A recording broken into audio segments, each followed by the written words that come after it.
All right, what's up, everybody? You were tuned into SpotCheck here on 91.1 KLSU with your host, Nick Frewin, or Nick and Knight. Either way, you know me. Today, I am joined by producer wavworld and also artist Uhuru. Is that Uhuru? Okay. wavworld, what's up, man? How you doing tonight? Oh, good. How about you, bro? I'm doing all right. Honestly, I haven't done too much today, so I've been looking forward to this all day, kind of listening to your music and some of the stuff you got out. We're gonna jump right into a question. For no one knows who you are or anything like that, anything about you, if you could recommend one song of yours to like entry level into Wave World, what would you recommend? Entry level, Or just like say like if you really wanted someone to fuck with your shit, you know what I mean? Like not saying you should care, but if you did, what would you recommend?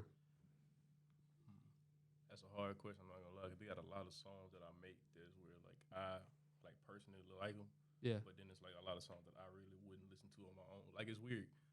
It's like I guess he would agree with me. It's like sometimes you have these songs where it's like you have the emotional attachment to them, and it kind of bring you back into that space when you listen to them.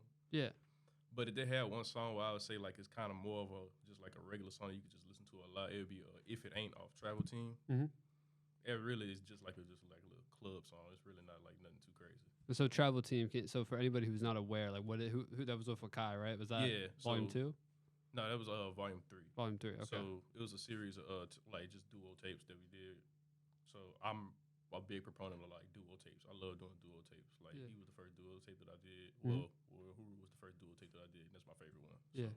So I love duo tapes. And that came out in I was saying 2020 earlier. How did that like? How did that collaboration happen? You know, how'd y'all tap in? So I've known him since elementary school. Like, oh, for real? Like, yeah, it was like, what grade was it? I was in first grade, so you had to go in. Yeah, kindergarten for sure. So I've been to him. We just like linked up in middle school then, and then we linked back up in high school. So funny enough, like we had a studio. Well, I had a studio in my school, like in the closet or whatever, like the storage closet. Yeah. So we would like skip math class and like library science to go in there and just like make music and all that. And a lot of those tracks came from that time period and like the pandemic of us just being like in the house. And this is Body of Light, right? That's Body of Light. And that's not the whole title, right? What's the full? Body of Light. The issue was nothing outside myself. The original tape was I had an idea. It was House Slippers and Endo. It Yeah. was a play off of Cushion Orange Juice, but we was just making a collection of songs. And one day I got bored and just threw that shit together. Yeah. Like I was just sitting outside, pandemic time. I was like, yeah, I want to drop a tape. I texted him. I was like, I'm finna drop a tape. He was like, go ahead. I said, I'm gonna do 15 songs by myself. He said, go ahead. I threw that shit together. That's where it was at. Yeah. And all the production is from you on that? Yeah. A couple of the songs. Did we perform any of them songs off there? Not. We did Keep Pace. We only did Keep Pace. That's the only one I ever did off that tape.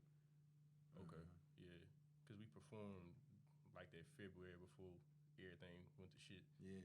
So, yeah, and that was the only song we did was Keep Pace, yeah. Shout out to Wakai, it was his show. Yeah, it was his show, yeah. I was DJing for both of them, and I told him I wanted to perform on my song. So you DJ too? Yeah, so I DJ for him and Wakai mostly. Yeah. How long? So how do you get tapped in with Wakai? I don't remember.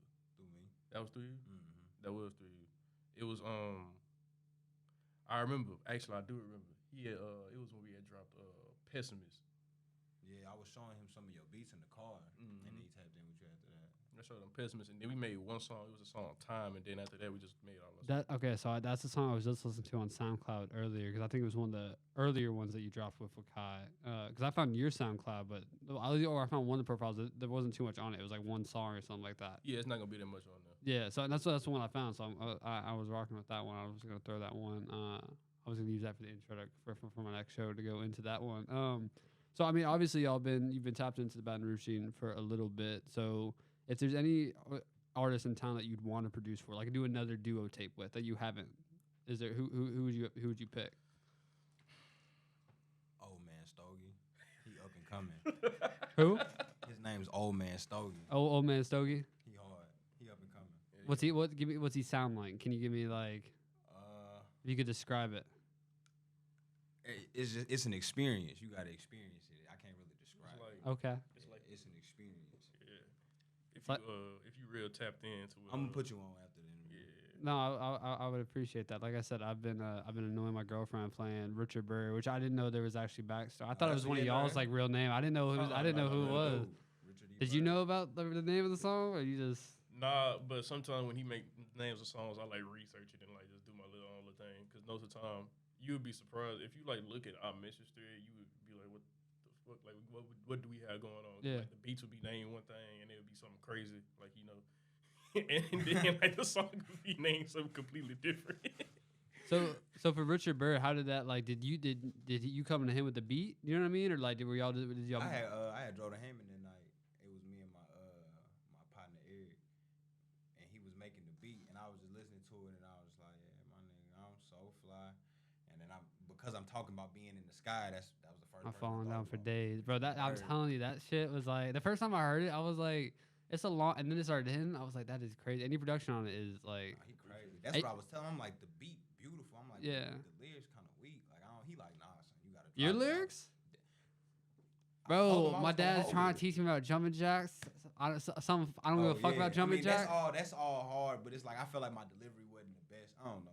You were just like talking on it, like you weren't even like. That's one of my favorite tracks I heard off that. Who was the other producer on that? Who else? Michael something. It was Michael Gabriel. That's my partner out of he from Seattle. Oh, okay. He Yeah. He crazy though. He crazy. Yeah, and he can rap.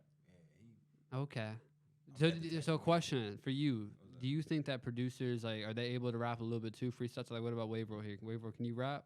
Also, he can rap. I mean, he don't. That's not something that he try to do. So he don't ever do it. So yeah. I mean, the times that he's done it, it don't be nothing trash. Yeah. But I feel like cause I don't know about Micah. When I met Micah, he was a producer. Yeah. He was making music, but it was like the time that I knew him to now, he got like his pen got heavyweight, like, but he wasn't really like, I don't know. He been doing it a long time, so I don't really know what he started doing first. What do you say, Wave? But you got bars? I'm not about to say I got bars, but like I will say like I write. Like everybody has written something. I wrote like a bar or two, and then I just like put it away. But like I am good at just from being in. Like he would tell you like if you talk to him or Kai, they would tell you like when we're in a session together, I'm going to like get them input on like how they flowing on something. Yeah. Because it's just I hear it. Because like most people, I guess. I feel like when you're in that realm, you have no choice. You have no. Yeah, you going to hear it no matter what. Because you like it's just flowing at that point. And like you just gotta. That's the point of being a producer. It's kind of more you not making just a beat. You kind of making a song at the end of the day. Okay. So it's kind of more like you directing what's going on. So like I'm not about to tell them like, oh no, rap this, oh no, say that. But like I will tell them like, hey, instead of saying that, say this, or instead of flowing a certain way. Like input. Yeah, pretty much input.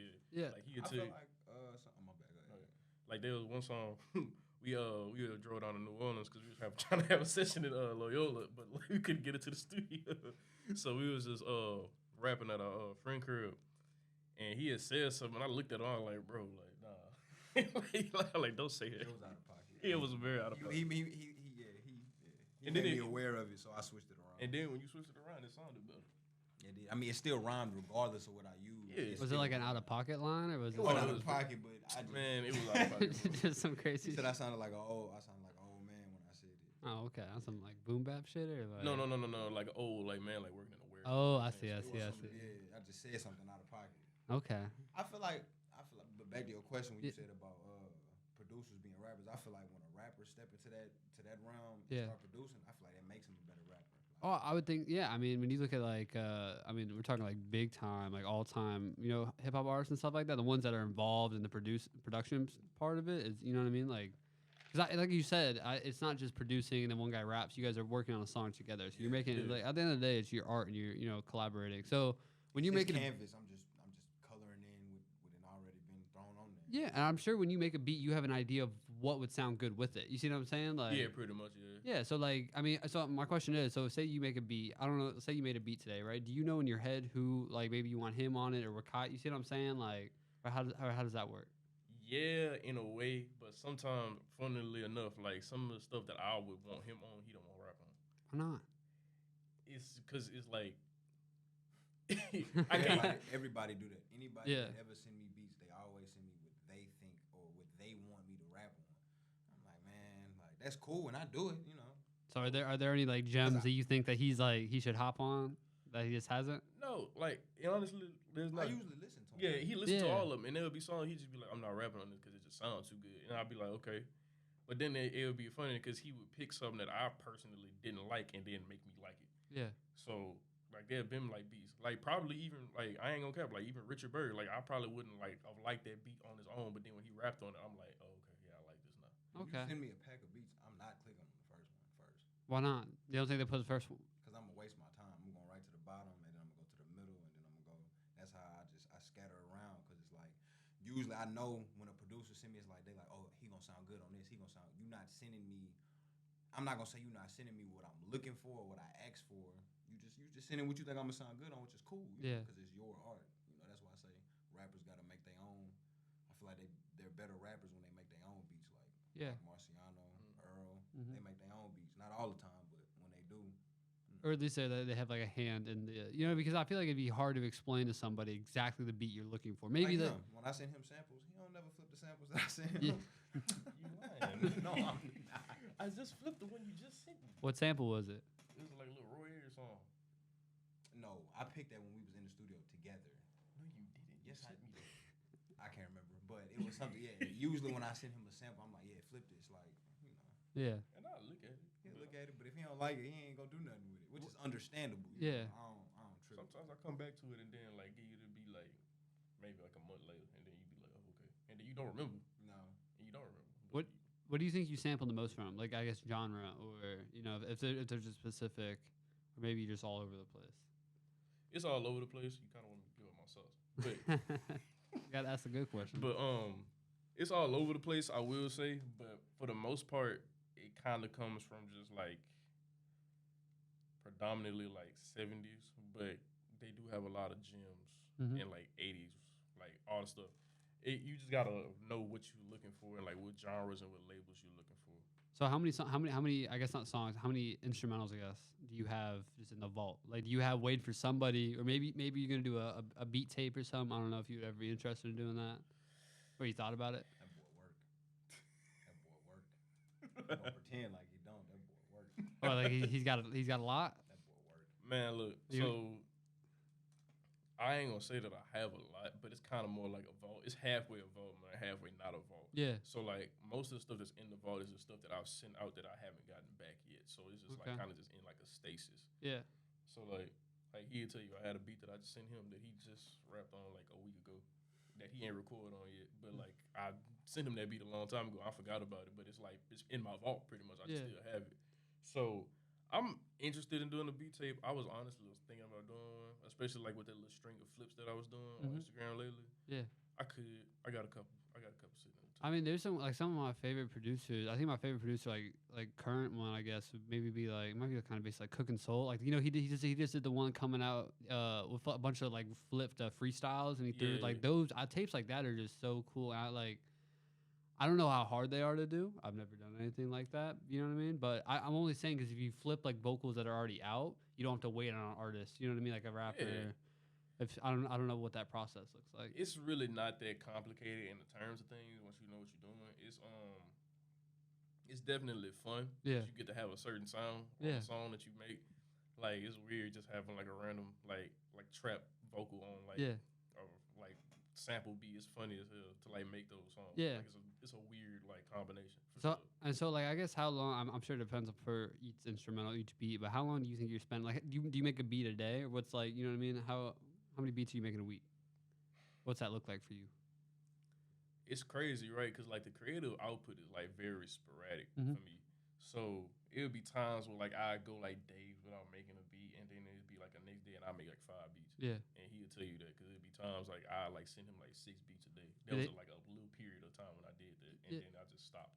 Do they sound similar? Like, you know, if you make 5 in a day, like is it inspired by something specific? You know, like. Nah, they don't sound. They don't sound the same at all. Yeah. I'm not gonna lie to you. Like each beat is a different world for sure. Like I will get in a rut where like my drums might sound the same, like I'm picking the same sounds, but at the same time, it's like it's a whole different feel to it. So it doesn't even like don't remotely feel the same at all. Okay. So say after this I go out and someone's like, I tell them I interview wavworld, and they're like, who's that? Tell me a producer, and they're like, what does he produce? How would you describe your beats? Like you know what I mean? What are some key things that you think makes a wavworld beat a wavworld beat? That might be a little too open ended.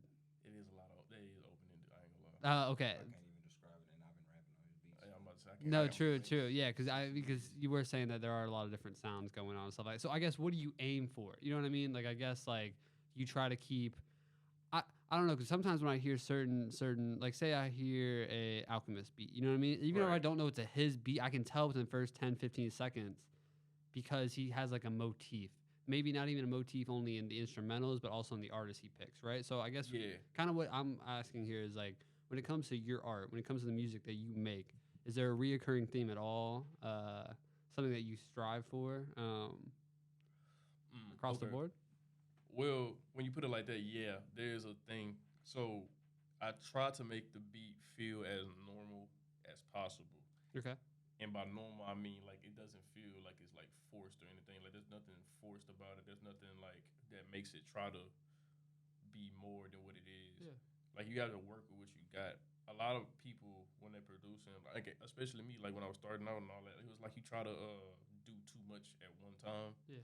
And when you have a lot of stuff going on, it's like it's real like crowded. Yeah. So that's a good word. So like I would say like my beats, I strive to make the most like open beats possible, but not open in a way where it's just like a bunch of like spread out stuff. It's just more open for like say like him just to be able to rap and just be able to just have somewhere where he can just like go on an adventure. Mm-hmm. So you kind of just giving somebody like the free range, like you pretty much just giving somebody like an open, like just open range of grass, pretty much. Okay. That's what I strive for. No, I mean, yeah, that makes and so it's like a genuine. You don't want to just feel forced or anything like that when Nah. you make. Yeah, okay. Like But- if I'm making a beat and I feel like I gotta do too much to like even complete what idea I'm going to, I'm not touching it no more. Like You- I'm going to walk away. Do you have a lot of beats that you start but that aren't done? Oh yeah, for sure. Yeah. Like hundreds. I'm not even gonna lie to you. So like, what percentage of the beats you make do you think end up getting to a state where like you would release it? And I have the same question for you with songs. Like, how many songs do you work on? Do you think you actually end up releasing or planning to release? I'm gonna say about like 60%, because I'm gonna say that I send them out, so about 60%. Yeah. 60%. They got a 40% that's just like just unfinished. Like Do you plan on finishing them Sunday, or you don't know? Or you it some? depends on if I go to them or not. Yeah. It depends. Like Yeah. really. Okay. No, I'm gonna. I'm always really curious about it when I talk to artists and stuff. Just because like I'll hear things like you were telling me the DM the other day how it was just Richard Burr was just a fucking y'all. How long ago did y'all record that, or was that you said it was from a while ago, right? Man, that was before the summer. Had to be. Damn, that was before the summer, because that was before you came back home. So, yeah, we got into summer. Summer. Yeah. Okay. Yeah. Right No. before summer started. That's what I'm saying. It's always that's interesting because I'm like that sounds so good, and you know it's just like damn. I wonder how much if you were hesitant to put that out, how much is actually and like we were talking about earlier with the volume 1 of you and Wakai's releases, like that's not available anymore. And if you're curious about that, you guys Wakai explains it on his. But long story short, right? The metadata got messed up. So yeah, so basically it was just the fact that we had released it, and the way we released it through the DSP, it like released out of order. Oh, so the transitions and everything were fucked? Yeah, everything was messed up. So then when we took it down, we couldn't put it back up because all the metadata was already up. So they were saying that we were trying to like put the same song. re-release the same Yeah, shit in a yeah, different. so- Dude, that sucks because the songs I've heard from that are pretty good. Yeah, no, there was some good beats. Damn. Some good beats. I like some of the beats on there. Is there any other? Are you going to do a volume 4 with him? Can you say anything about that? Eventually, for sure. Eventually, Like, for sure. Yeah, like it's not gonna stop. I always like making duo tapes. Like we always got stuff working. So okay, so duo tapes you already have out now. You have 3 for Kai, 1 that got taken off. You got so 2 out, I guess that you can Yeah. find. You got 1 for Huru, and then is there any other and there's no other? Are there any other tapes you've done with rappers or maybe in the works? I got a couple in the works. So it's just work got to get out. Yeah, no, I understand. Like, so like I said, the creative process be crazy. Like sometimes I make a beat and I just don't like it no more. Yeah. So I don't send it. But I got a couple with our partner out of New Jersey. South Jersey. Oh, Wasboy? Yeah, Wiseboro. Oh. Yeah, we got something coming. How do you how are you tapped to him? I mean, I'm tapped to him randomly, but how did you get to? Me in. Yo, how did you get tapped in with him? Just found him online? Nah, so he made music with Curdy. Shout out Curdy. Oh, Curdy Padley, yeah. Yeah, and so I just hopped on this live one time. I was telling him, hit me up, and then he just started talking and exchanged numbers, and just started sending beats, and we got a couple songs. Man, that hip hop, like underground, it is underground hip hop. That scene is kind of small. Huh? I said I was off the internet at the time. Yeah, he was gone. Yeah. He was a Which 0 30. I know we talked about that before, and I wish, and honestly, I wish I could do that. But the thing is, and I feel like just to be involved in anything music related or just anything digital media current, you have to be on social media. It's hard, like it's hard to promote yourself if you're not on social media. I feel like it's a big part of it. Maybe Yeah. it's possible. I don't know, but I'm gonna do it again. It's definitely possible. It's just you gotta have the right people yeah, to just help you with it, for sure. Because like with him when he was off, I was like me, Raj, Micah. We was all the ones like pushing his stuff out. yeah, So like whenever he would drop a feature, drop a song on SoundCloud, we would be the ones to post it on there and get it out to the people. yeah. He's got a support You group. gotta have people in your corner for Yeah. real. Yeah, in fact, you gotta have like a support network to help you if you're not trying to be in front like that. Yeah. Can I ask why you just, Need to get my head straight. yeah, it's exhausting. Yeah, it's like I had been on Instagram since it came out, but I was like in 5th grade when that shit came out. Yeah, Like, bro, I need a break. Like, yeah. this is too much. That's just making my head hurt. And honestly, I mean, to me, I always realize it's kind of a waste of time at the end of the day. Like it, like so there are cool parts of it, right? Like I'll see a cool music video or some shit, or I'll see some cool show. That's cool and all, but it's like you waiting for something. yes, What am I waiting? I'm not waiting for nothing. and it's just a highlight reel of people's lives. It's And if you're going through a down period in your life and you're seeing everybody else going through a highlight reel, you're like, you know what I mean? Like, say everyone else is popping, but your shit isn't popping. Yeah, I mean, no, when you too real on your like, whenever you really just, I mean, this is me. Like, I'm not putting on a facade on the internet. Like, you just like, all right, like, yeah, you get tired of just looking at everybody like, you not like that, you not like that. Like, all right, I'm gonna just get off and I'm gonna go, you know. My shell. no, I wish it was like, I'm kind of envious maybe like, even though I guess it was harder to get exposure as an artist, but maybe back in like the 80s or 90s where like, if somebody rocked with you, you know they had to go out of their way to find your music and stuff like that. Like Yeah. nowadays, That face-to-face contact.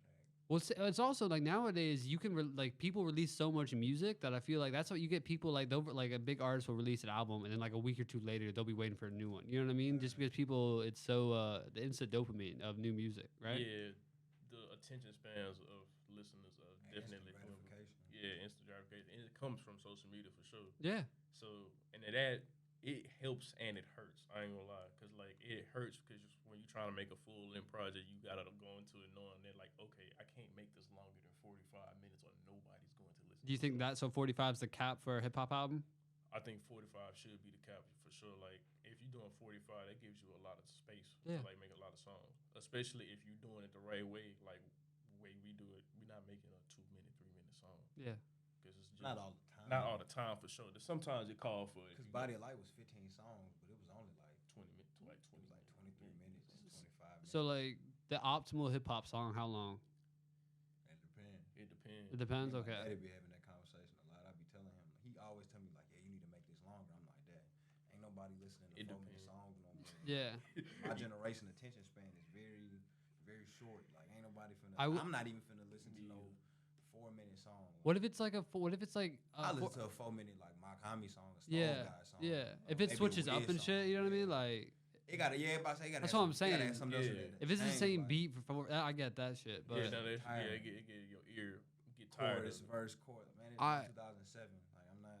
personally, I wish that hip hop artists made longer songs because for underground sounds, I got to do 2 hours of music, and the fact that I got to edit all of them, so the fact that there's like a minute 30 songs, it's like it ends up being like a 50. You see what I'm saying? Which I understand why. It's just like fuck. I used to think that song. What's that Lucky song? Not No Walk. It may be No Walk.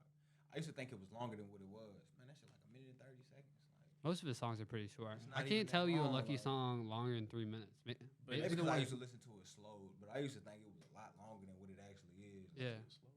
Hmm? You listen to it slow. That was a different time. I was listening to Lucky in 2017. So. What do you? Oh shit, that's yeah that yeah. Oh, no, he put me on Lucky and Mad Class. No, that's crazy. I wasn't listening to Lucky probably till like I got a 2019 to partner be who honest was with you. listening to Lucky heavy. For real? Mm-hmm. What do y'all listen to now? Like as of this moment, you got to pull up If this. I show you my replay for this year, it's gonna be Lucky and Wiz Khalifa. That's it. For real? I know. Yeah, I remember we talked about that. You're a big Wiz Khalifa fan. Man, it's so spread out. I can't even lie to you. Like, Okay, so here, how about this? I want 5 wavworld recommendations. I want you to look in the camera, tell them five recommendations. doing albums or songs. Artist. Artists. Oh, okay. And it can be some old school shit. It can be some underground shit. It's We done whatever. had Earl, but it's on that website. Yes. So. I mean, you can get it. Yeah, I'm Wait, on what? my phone. You talking about the new Earl? Yeah. I haven't heard it. It's good. It's good. Well, because I don't. So my thing is, I want to know how y'all think about this before you answer that question. Because sometimes I can tell I'm not in the maybe the mind state or in the right time of life to listen to new piece of art. You know what I mean? Yeah. To appreciate it, because like if things are too busy, I feel like I might not appreciate your art as much. About you know what I mean? Like if things are going too much, so I haven't had time to actually like. But it's good.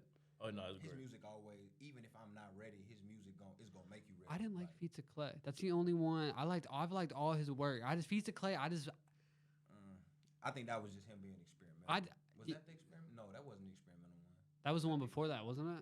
Feats of Clay is the one that got Mavi on. That's the one that got Mock on the end. Yeah, that was when he was being experimental. Yeah, that was 2019. Yeah, I think he was being experimental. I think that was the first album he did outside of his label.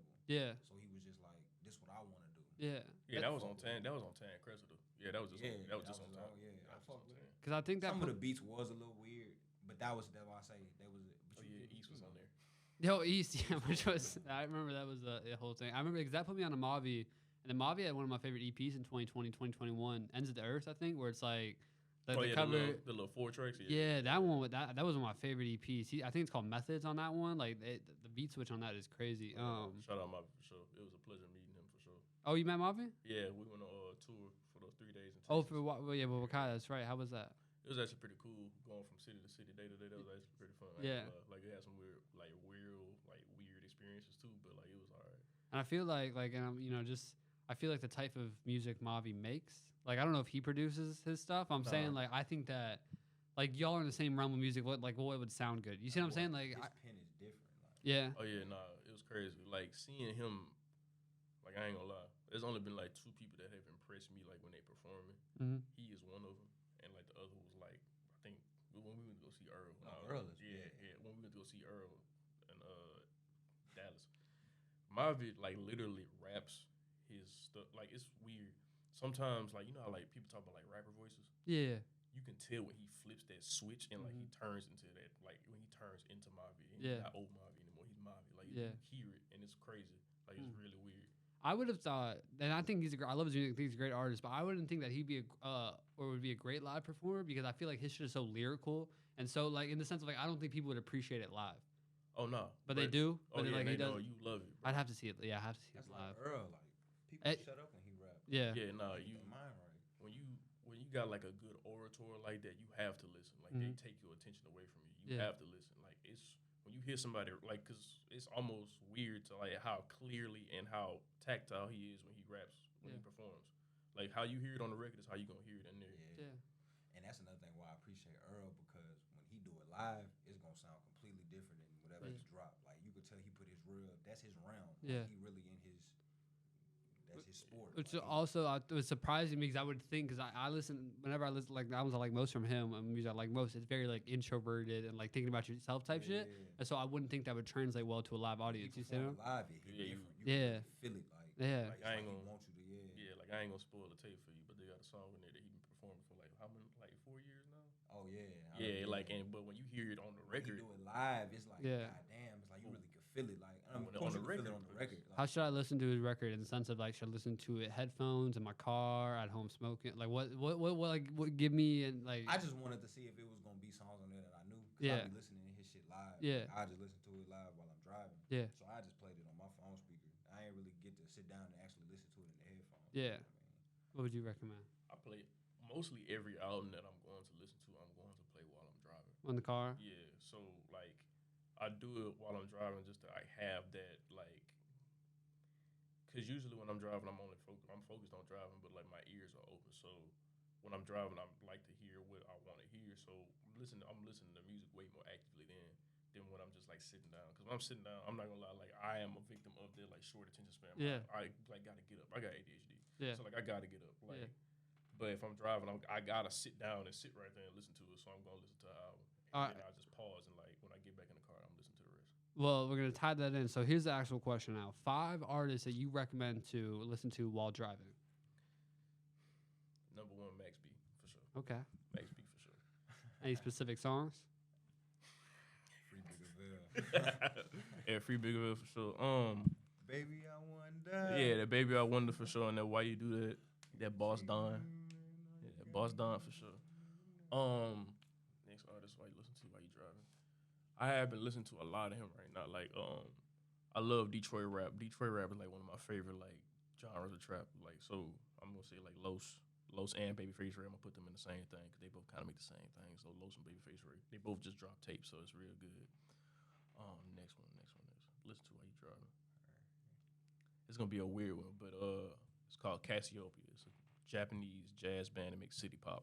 It's real good. It really energizes me sometimes, like my creativity. And then I need two more. I might gotta look at my phone. You can check your phone. Hey, no worries at all. I would have to do the same thing. I mean, Why you acting like you don't be listening to Spitter? I do be listening.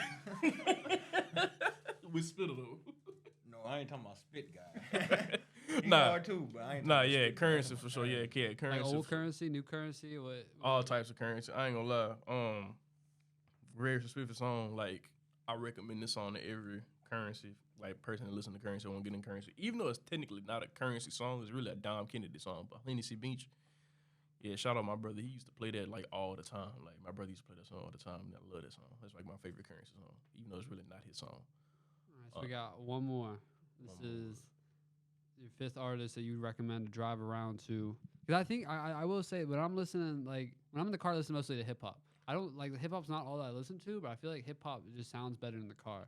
But maybe that's because I actually have subs in my car, and actually I think hip hop actually takes advantage of those where other music genres maybe don't as much. But Listen to How Fly. Who? Got the best beats. How Fly. I'm not familiar. Wiz and Currency. They came out 09. Yeah. Yeah, The Okay. beats on there. they nasty.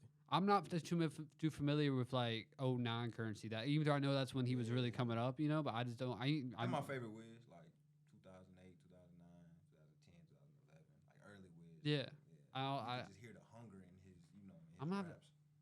see. I like your hip hop. I like your track so much, and I haven't listened too much old Wiz. But the fact that you were backing this shit up so much makes me want to go listen to old Wiz. But see, I've been listening to Wiz since I was a kid. So it could be like a nostalgia, like you know what I mean, like yeah. But I wasn't listening to that Wiz when I was a kid. Like I was listening to more like, cause I think the first Wiz song I heard was what was the one? It wasn't Black and Yellow. It was the other one. Roll Up. I Roll Up. It probably was that. Like, Yeah. But I got a cousin who was listening to like Ink My Whole Body. I don't give a motherfucker. That came out 08. So Yeah. I had been hearing Wiz, but I wasn't listening to Dude until like the High School movie came out. Yeah. That's what I remember. Yeah, because that would make sense. Like I feel like everyone 2011. So shit, I was 10, 11 years old. So yeah. everyone has those artists that like objectively they might not be your favorite, but like I'm saying just because you've been listening to their shit so long, it's like so comfortable with them. Who's that for you? Like who if you're having a bad day, wavworld's had a bad day, who are you throwing on? Like I don't know what the scenario is. Damn. All right, if I'm having a bad day, like I just want to listen to something. Yeah. Like get your mind off shit. You know what I mean? Maybe I don't know. Maybe you went to go brew some beats, it all went wrong. What do you listen to? Maxwell. For real? Yeah, Maxwell. Yeah. Honestly, Maxwell. Like that album was oh man, that's the one that came out in like 2018. The Maxwell album that came out. Time on Oh, No, you're talking about not the one with time on there. Apple Tree. Yeah, one with Apple Tree on there. That I Gold don't Man. know. It's Gold Man. What was it called? It's called Gold Man. Gold Man. Yeah, it's called Gold Man. I only know the record with time on it. I don't know any of his other. So that was the mixtape that he dropped before Lil Big Man. The Mhm. mixtape he dropped before Lil Big Man, I discovered my senior year of high school, and that literally changed my entire sound of how I made beats. Yeah. So what were you making before then? Video and sending it to you, and I was like, bro, who is this? And I told you already. I knew Yeah. already. Yes, You was like, yeah, he. because How did it change things? Like for your sound? so, all right. So, like I said, like my father and my brother, like I tell everybody, this, my father and my brother, like the reason I make music, like they showed me so much music. I heard some of the stuff just growing up. Yeah. So like my brother, he would always play like Divine Council Mhm. and like all like this music in that realm. Like if you know who Divine Council is, I fuck with you. But so like then that was like ninth grade, 10th grade. So like my ninth grade year, I started making beats, and I started making beats because I listened to MF Doom at first, and I was like, okay, I want to make stuff like this. So I was making beats like just sample beats, trying to like get that sound right or whatever, just trying to make like that lo-fi genre. Yeah. And then You wasn't making that when we met. yeah, because I switched. So like. That icy twat. Yeah, so like I started getting on Icy Twat and then like Divine Council beats in like 10th grade, and I started listening to like a lot of Laura Fubu, all that. So I started making like those synth heavy like Yeah. beats or whatever like that. And then come back. It was probably like the end of my junior year before you graduated. Like pretty much my junior year before you graduated, and then it's my senior year I started listening to Maxo. And that changed my entire viewpoint of like how I want to make music. Like I feel like I was like, oh, okay, like you actually supposed to put your soul in this. Like you actually supposed to like feel what you're doing. And do you think you've been in the same, I guess, mindset since then? You see what I'm saying? Or 100%. yeah, wow. 100%. Like you have to have some soul in what you're doing. Like that, when people ask me what type of music I make, I say, of course, like I'm not finna like put my ancestors down and say I don't make hip hop. I make hip hop, but I make soul, like hip hop for the soul. Like Yeah. it's not just making hip hop just to make hip hop. It's like something that you're supposed to feel in your soul, something that you gotta like. Hey, that's lifestyle music. Yeah, it's like it's lifestyle music, like for sure. Like it's like your soul is your lifestyle. Like you have to feel it. Yeah. No matter what to understand it, you got to. So how do you like? So how often? Because you said it's very sporadic. You making beats, right? Sometimes, I mean, not very sporadic, but it's like the creativity, I guess, or that part of it. Yeah. So like, what's like how often? Like, what's the longest time you've gone between producing? You know what I mean? Like, are you in a period right now where you're producing a lot, or are you in a maybe? I just got back into it. Yeah. Like, of course, I just like got back into like classes and all that. But like, the longest I done went, damn, it was probably that time I first moved out. Like, it was that time I first moved out. Like after I graduated, after we dropped by there, like I didn't make beats for like 6 months. Because you was apologizing. I was like, bro, I ain't even rapping right now. I promise you. What was, Yeah. Wait, why? Like, why do you? I mean, if you don't mind. It was just like fresh out the pandemic and then like moving away to go to college. I was just like in a whole different environment right now. Like I was going through like a bunch of other shit. Like not no bad shit. It was just like I was just going through like the motions of like understanding how I'm supposed to act or like understanding how I'm supposed to be as a person. Yeah. So like it was really just like going through a period of experience. And like I guess that helped because then like after I came back, like I was making totally different beats. Like it was like a whole different thing. So it was probably like that 6 month period for sure. That's when I started sitting on them beats. Oh yeah, when you started seeing. I was like, yeah, I gotta wait. It was a beat in me. I sat on it for a year before I rapped on it. Because it's gotta hit you what you gotta say on it, or Bro, I can't fuck this up. I told him I can't fuck it up. Who's So he I ain't telling finna rap on it. No more skeletons. Oh, you. I remember when he first, I was driving. I remember that. I said, yeah, I'm gonna get to it. I kept telling him, I'm gonna get to it. I'm gonna get to it. It was a year before I actually sat down and wrote to it.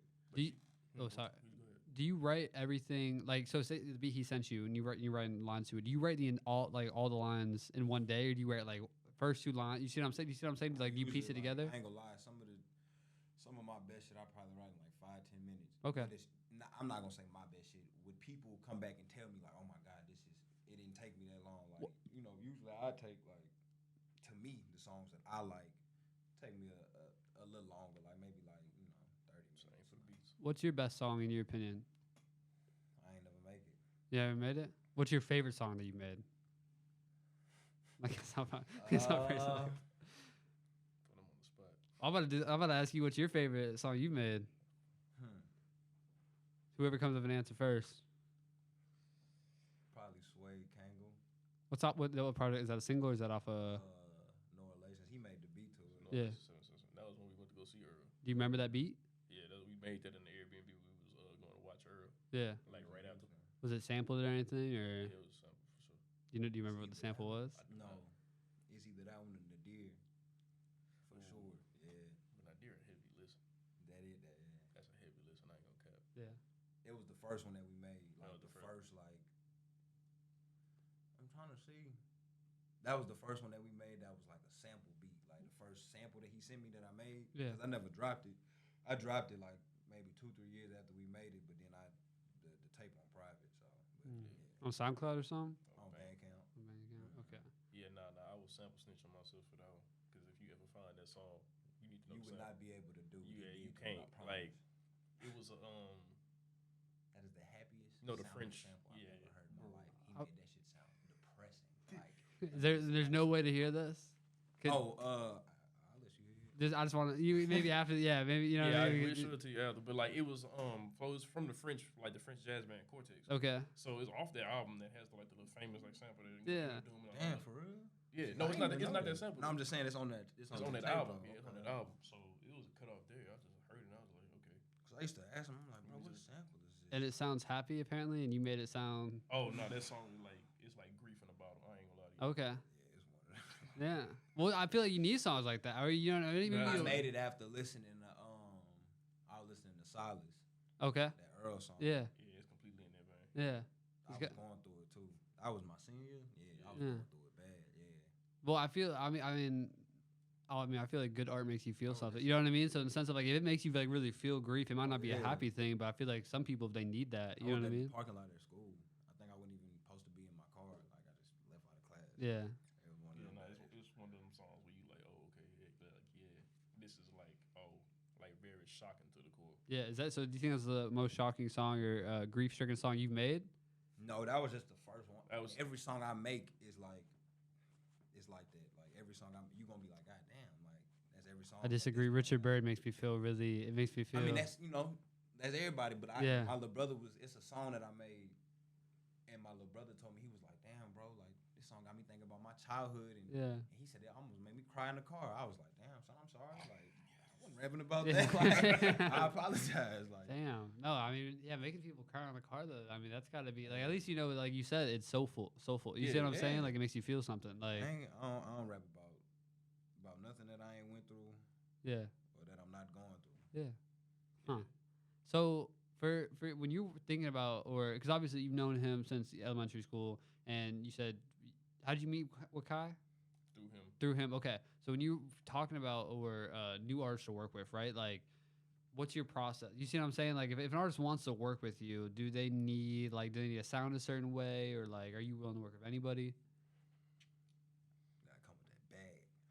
Honestly, like, all right, I'm not gonna lie to you, like, it's a weird thing, like working with people. If I don't personally tell you that I want to work with you, you gonna have to, like he said, you gonna have to come with that bag. Yeah. Like you have to. Like I don't know what you sound like. Yeah. Honestly, like I don't know who you are. That's fair to you. Yeah, that's fair to me. Like I don't know what you sound like. I don't know how you sound. Yeah.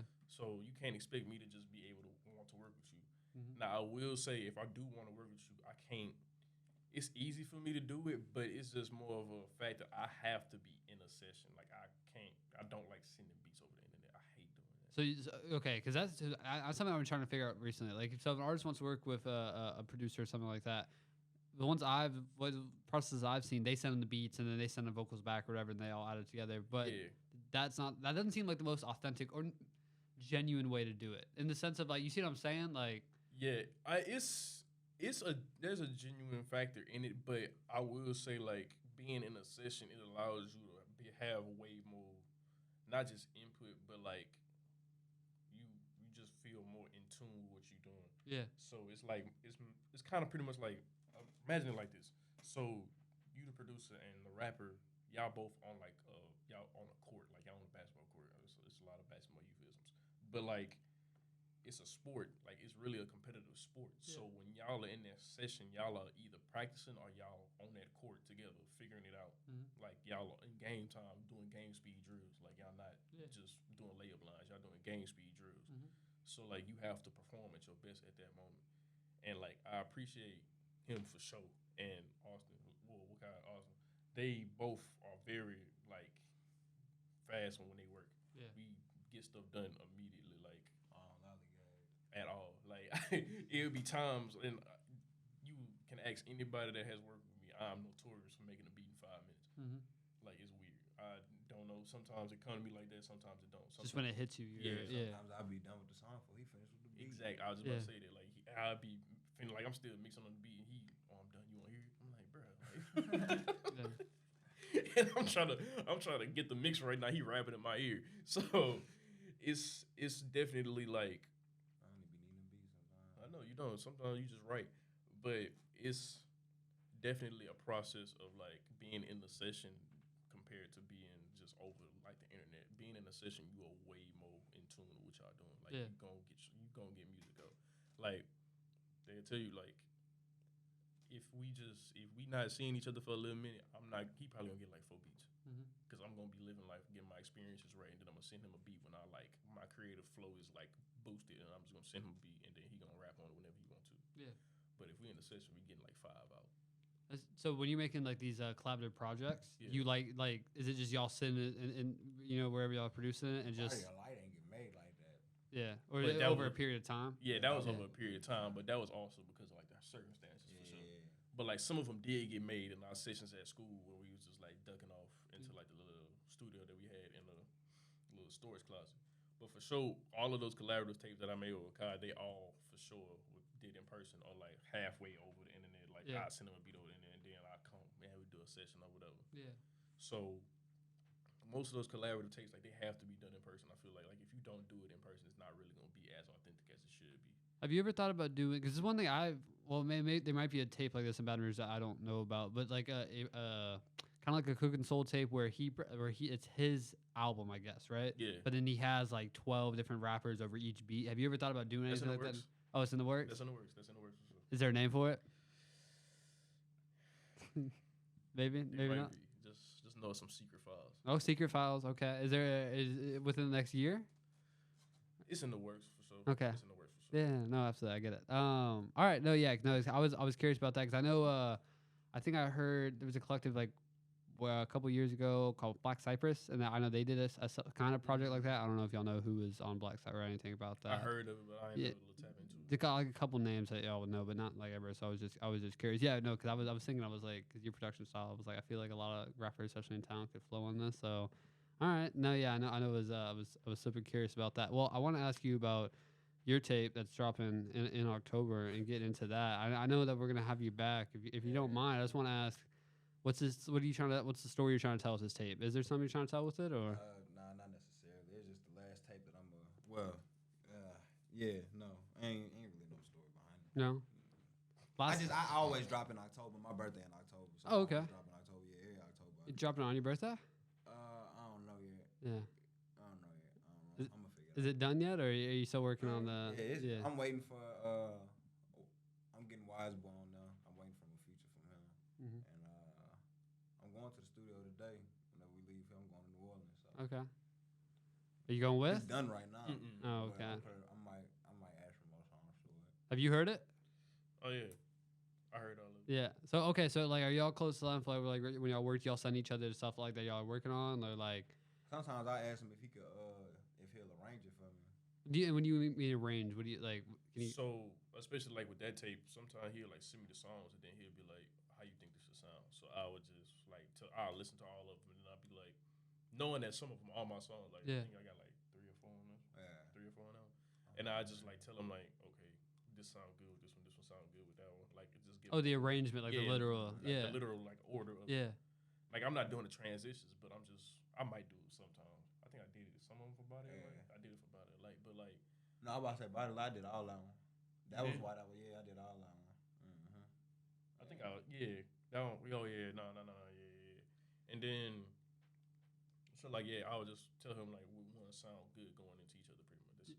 And how hard is it to accomplish like having the transitions? Because I think that when done well, it's really like it really brings together a piece of art. My That's favorite. never nothing that I even consider whenever I make my tapes. Transition. Crazy enough, it usually just blend all Does how I it? do. Yeah. I've never even sat there and like, I want this to blend into this. I don't think it's needed. I think my favorite example of it, if we're talking on like a major scale, I think it was the second Metro Boomin and 21 Savage tape, the one they did. It was like it's like a red cover of them on there, and the transitions on that. I think they have like more transitions are crazy on that album. No, And that's hard. When it's done well, then it's So like as a producer, like I don't know if that's difficult. I to pull off or on a technical standpoint. It's not. It's just kind of that with that type of stuff. It's like you gotta have what you want, your direction and your project in mind. Like you really have to like storyboard what you gotta like all those Pierre tapes where like they transition into each other. Like he's thinking about the production while he's making. Like he's thinking about what song goes into whatever. Like when he's making it, I would assume. You like Pierre? Oh, I love. What's your favorite Pierre tape? I think mine's the 4th one. Yeah, that's the purple one, right? Whichever one just came out, they got 4U on it. I haven't seen it. Nah, I was supposed to go see him when he came out of New Orleans, but I got sick that week. I couldn't go. I was so pissed off because no, I think the one I'm talking about is the one with like Racer on it, and Romeo and Juliet. It's like an all purple cover. Oh yeah, I know what you're talking about. Nah. That was a little older. Yeah, I like the one that got the flowers on there. And you got the Sauce Boy hoodie on or whatever. They got Hulu and 4U on there. That's like one of my favorite songs. Well, who's your top 5 producers like of just like at the or I guess I mean all time, but I'm saying like who like when you look for inspiration, I guess. That's a deep ass question, but I will say for sure like MF Doom like. Oh, you talking about man? Look, bro, Knowledge is a good producer, but Knowledge is a very complicated person. But he is one of my like top 5. He is my top 5. It's no order, by the way. So it's like MF Doom, Knowledge.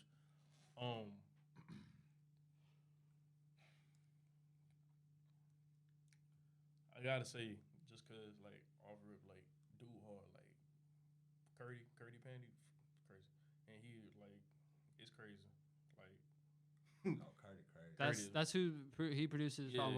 He produced. Bruh, it'd be funny to me when like people that like I think are like astronomically like good and stuff be trying to tell me that like I'm the blueprint or whatever. Like this shit crazy. One day I'll rap good enough for Curdy beats. That's a goal. Yeah, nah. Curdy crazy, bro. Like I'm not gonna lie to you. So that's 3, and then I got 2 more. 2 more. Alchemist for sure. Alchemist. All them tapes that he did with Bodie like really showed me like Alchemist like that. I'm just like, huh?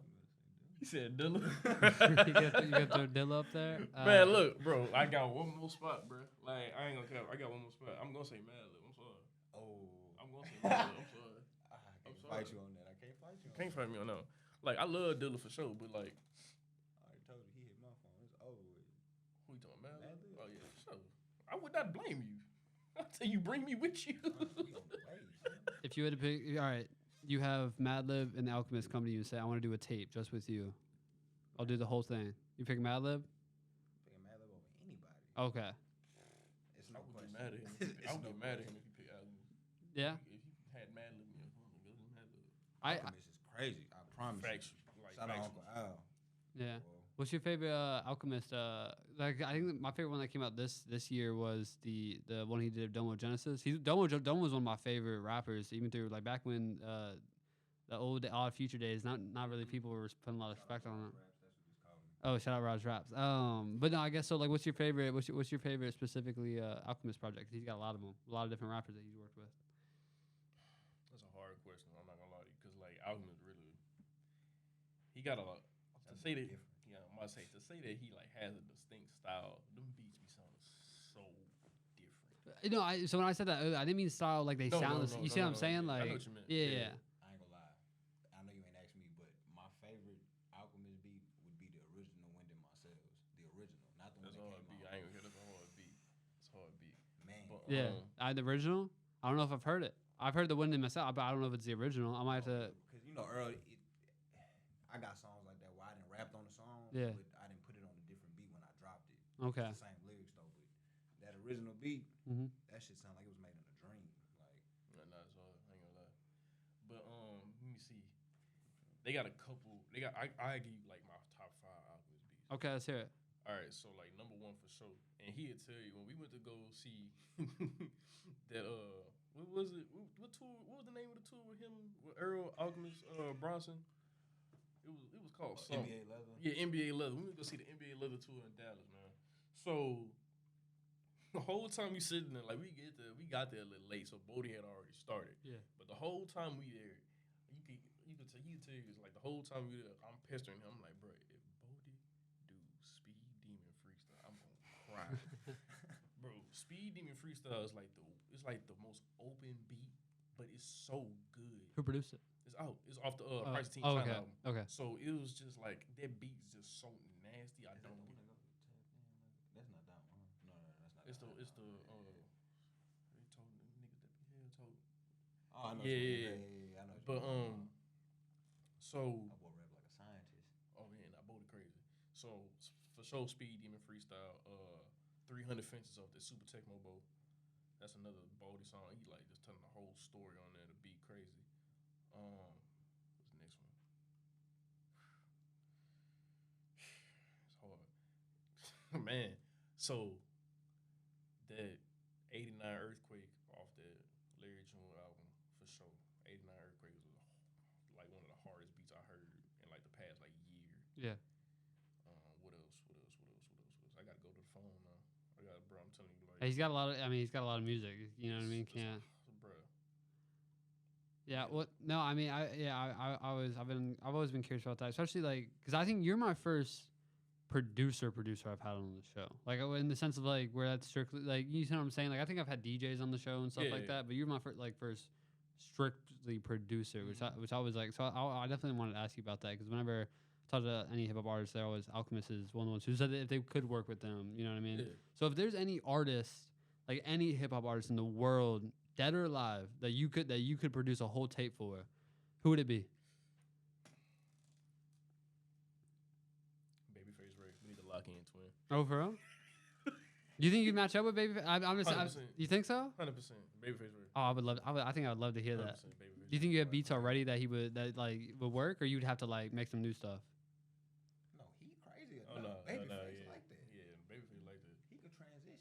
I might not be listening. I might have to. You might have to. I'll do a whole flip tape with Babyface Ray over phone, Really? like just for you, and then show you. I'll do. I would love that. Like, do. dude, I would love to hear that. I mean, like, so like, how hard is it to flip? Like, is that something you do? Like, if you go to a track that's like big, like it's already really popular, and then like take the vocals from it, and then you see what I'm saying? Like, Yeah, is it's that not the hard. It's yeah. not the hard at all. If you got the right tools, which is not hard. Because you just need to get rid of the stems, like the actual instrumental for it. Because when I clean songs, what I used to do is I used to edit the actual like files, so it fucked up the lyrics. Yeah. But now I got this program that it automatically removes all the stems from it into different files, and then you know what I mean. So yeah, you just taking the stems out and then putting the stems. yeah, you know who also I think that I'm just a big fan of this artist, but I think who would sound good if Shmino. I think you. Oh no, I'll work with Smino for sure. Yeah.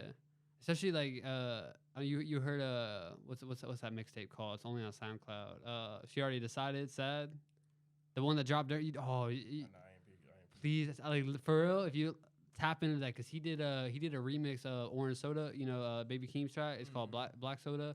That one's hard. He's got a song with T-Pain on there, which is really fucking good for no reason. I'm telling you that song is. He's got a Cabbage Freestyle. That's a great project. That's probably one of my favorite Shmino projects. To be real too. I flipped a vocal for Orange Soda before. Oh, for real? Yeah, I did. I dropped it on my Instagram a long time ago. It's still on there? No, it's archived. Oh, okay. How many beats you got archived on your Instagram, you think? I'm sure you got a wealth of beats. I just want to hear this shit, man. I heard you got a... Huh? I like that boost. Oh, no, the boost was still up there. I'm gonna show you the album is. I'll just show you. What am I saying? We're gonna... But yeah, just the beginning of it, like. Oh, yeah. I might have to... I'm gonna check that out where I can hear, you know what I mean? Like, hear the full thing. Because, like, I will say, so, like... I feel like when you send somebody a song or put somebody on something, it's got to be, like we were saying earlier, the right setting. You see what I'm saying? So, like, if you are, like, both busy and not in the right mindset for it, you won't appreciate the song as much, right? Like, in the sense of, like... You gotta be in the right mind state to listen to a song. Like, he'll send me something, I won't listen to it until I'm, like, ready to listen. Yeah, a couple of days or something, you know what I mean? Like, I gatekeep music. Like, do you? Or you gotta gatekeep music sometimes. Oh. Do you try to gatekeep your own music? I don't play certain mock around people because you ain't gonna appreciate it. Like, You don't know that, though. What if they will? It depends. My girlfriend, I didn't think she was going to like Richard Bird, to be real with you. I didn't think she was going to fucking like it. She said she did. I don't really know if she did, but she said she did. She might have been saying it, so I stopped playing it. I had to drive her to the airport in New Orleans, so I played like 3 times on the way there. Because I was like, I'm going to listen to my shit if I'm driving you. You know what I mean? I So, appreciate like, that. yeah, Got to. no, yeah, no. She was like, what is he saying? I'm like, he's just talking. I was playing mock around this girl. She was like, "Who that? Who that?" I said, "He hard, huh?" That's it. That's what. Yeah, you got that. What's up the Shazam if you kidding?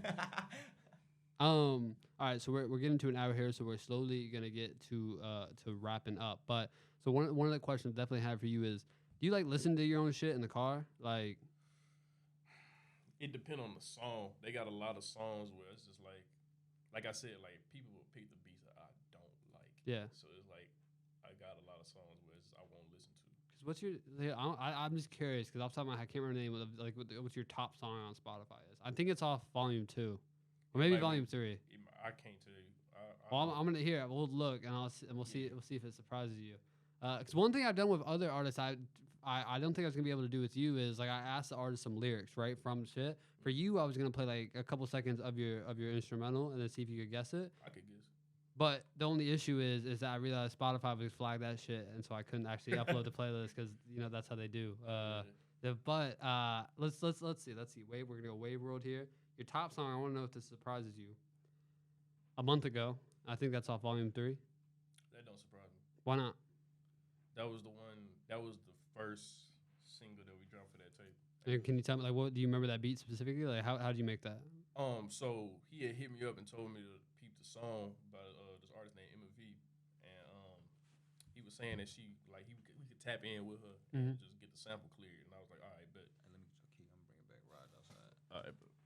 But so I had made 2 beats from the same sample. Yeah. And then that was the one that we really liked the most. Mhm. Like that beat, I actually like that beat. Okay. So, yeah, I love that song. That's a good song. All right, we'll go through the top 5 and tell me if there's any ones that the beat you don't like. Okay. Right. 2, Dumb Diddy. Nah, that's an iconic beat. I love that beat. Yeah, you love that beat. What's the beat? Like, is it sampled or is it? Yeah, nah, that was a sample. I can't remember how I got that sample, but that was a sample for sure. Okay. That was another one that he had just sent me, and I was just like, all right, but I got a pack. And that's from Volume 2. Mm-hmm. Okay, so and this one's from Volume 3. I'm you saying this wrong. Avant-garde. That's how you say that, right? Avant-garde. Yeah.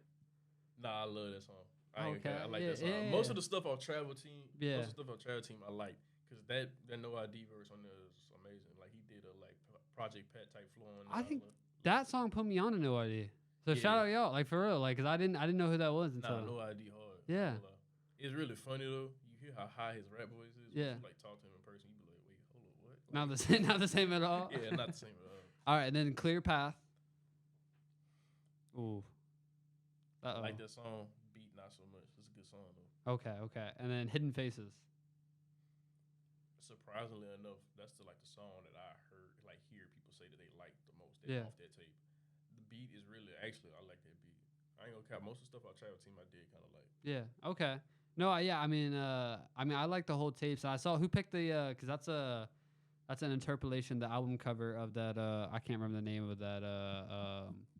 Blanket right now. Outcast album, right? The cover for Volume 2, right? Yeah. What's the name of that Outcast? I can't remember the name of that Outcast. Oh, that's Kumina.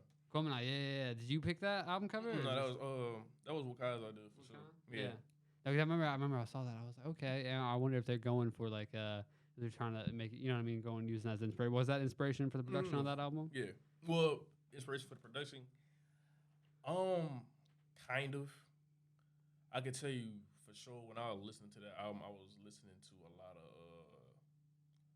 Project Pat for some reason. I can't remember why. Yeah. I was just listening to a lot of Project Pat. Mm-hmm. So it was, but I did listen to some Outkast as well. So it was a slight inspiration for me. Yeah. Okay. So on this unnamed project, Secret Files. I'm not gonna ask you for specific details. I'm just gonna ask you this question. You know what I mean? Don't want you to give away too much. What? Like, is there a noticeable difference in the change in sound from you? You see what I'm saying? Like, is it a big step for you, I guess, when sonically, or is it? Every time I make a project, I try to do something different. Okay. Because, you can't really just sit in the same lane for too long, or then you're going to get too stagnant. Mm-hmm. So, and that's another reason why, the creative process for me is so, sporadic in a way. Because it's I always try to, once I start sounding the same on every beat, I don't like making beats no more. So, I just try to go do something else for a long time and then come back and make beats. Yeah. Because, right now, the beats I just made some other day, yesterday, I like those. They don't sound like anything I ever made. But it's especially some of the stuff that I have been making, with Kai and Uhuru. Yeah. It has been it's a different type of sound. It's a more I don't want to give it away, but it's more of a, let's just say it. Sorry, I'm not trying to dig too deep. Nah, I'm not digging too deep, but it's just it just hit harder. Okay. I'm gonna say that. Yeah. Okay. Okay. I'm looking forward to hearing it whenever it drops. You know. So I guess as my last question, unless there's anything else that you want to talk about, what do you do, or what can people do to get into the most productive creative mind states? You see what I'm saying? When you get into making your best songs, what did you do before that? What, you know what I mean? Any advice to people to maybe get to that point? I think the best way to know what you're doing for your creative process, to understand your creative process. So at the beginning, you have to understand and be humble. You have to understand that being a creative isn't you generating the ideas from yourself. It's you being tapped into a source to where you know that I'm just being a vessel for the creative energy that's coming through me right now. Because I'm a firm believer in that, if you don't act on your ideas at that moment when you have them, somebody else is going to do that. Because it's just not going to be that vessel for that idea at that time. So you have to be humble and realize that the creativity not really coming from you. You're just being a vessel. And once you understand that, you kind of understand that, okay, I need to have the experiences that I need to have so I can become a good vessel for the creative process like that. So I think that once you understand all of that and understand that you just need to have experiences with yourself, because if you don't have experiences, you're not going to be able to be a good creative vessel at all. Because I think like, what are you going to be drawing that from? It's not coming from an authentic place. If It's it's because if you're drawing your inspiration from artificial sources, right? Like living through somebody else's world, Yeah. then what are you talking about? If you living vicariously through somebody else or through the internet, you're not gonna have a good. Too many people do that. That's why we were talking about earlier. Get off social media, even Yeah. though it's kind of essential. You know what I mean? Maybe when Mhm. you're releasing shit, but Yeah. maybe not when you're creating it. If you're just looking at everything else and not really understanding your own process and having your own experiences, you're not gonna be a good creative vessel at all. Yeah. It's not gonna be a good time for you. Yeah. Because you're just gonna keep running into a brick wall of not knowing what you want to do or what you want to sound like. Mhm. And appreciate you, cuz. All right, bro. Hey, peace out, man. Nice seeing you, man. But once you realize what you want to do and have your experiences to will, It's the best producer. Oh, here, no. There you go. You're good now. It's the best producer in BR, I promise. Tap in with my brother. All right, later. Seal of approval.